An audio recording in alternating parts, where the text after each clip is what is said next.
Ladies and gentlemen, boys and girls, and yes, you are getting two Mr. Doctor Who Fan 13 First Impressions video today. By the way, I recorded my first impressions on the Crimson Horror last week, but I didn't upload it until this week, so...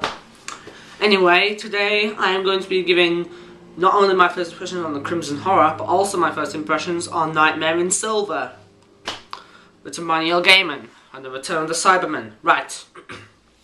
So, to be honest, I was kind of, very, very slightly disappointed with this one, but it was still pretty good. I mean, let's see. I loved Matt Smith's acting with the cyber planner and everything, and the game of chess, and to be honest, I am glad that the Doctor's flirting with Clara was the cyber planner, because if it would have been the real Doctor, it would have just been, oh god, cringeworthy. But, yeah, anyway. I loved the Cybermen's new design. I thought they were very menacing and threatening. I do think that Neil Gaiman did succeed in making them scary again. I like the walking hand thing and everything. I do think this was a good episode. What else did I like? Oh, I also liked the references that they actually made to past stories, like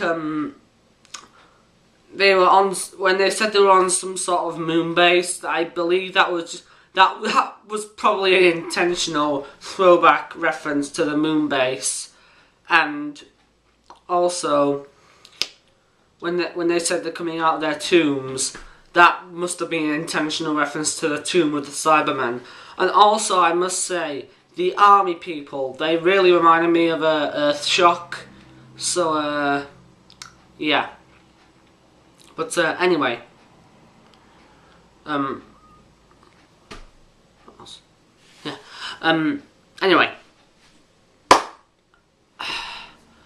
Things I didn't like there. Oh, one other thing I actually forgot to mention that I liked. I did like Porridge. I thought Warwick Davis's acting as him was really good. And I thought it was a good character.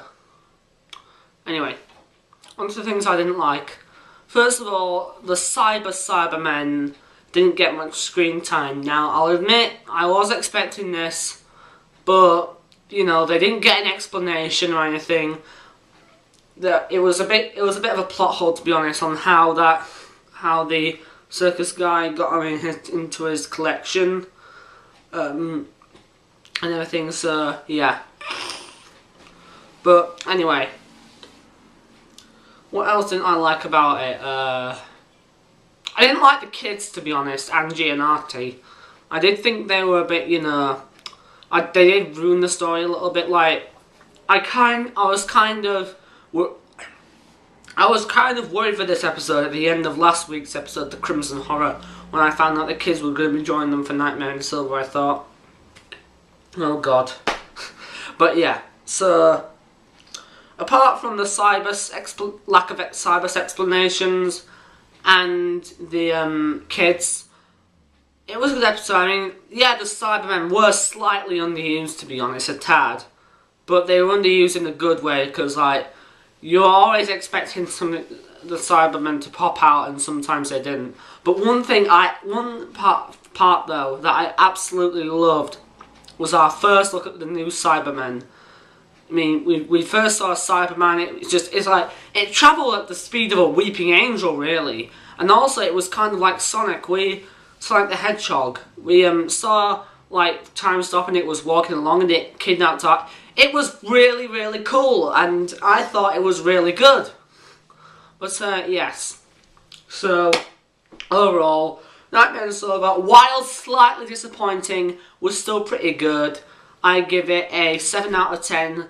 So, here's how I'd rank Series 7 from best to worst so far. From best to worst, Cold War, Dinosaurs in a Spaceship, Nightmare in Silver, The Rings of Akaten, The Angels Take Manhattan, The Snowmen, Hyde, The Snowmen, A Town Called Mercy, The Bells of St. John, The Crimson Horror, The Power of Three, The Doctor, the Widow and the Wardrobe, Journey to the Centre of the TARDIS, and Asylum with the Daleks. So, yeah. So, Nightmare is over, pretty good. Join me next week for my first impressions on the series finale, The Name of the Doctor. Bye.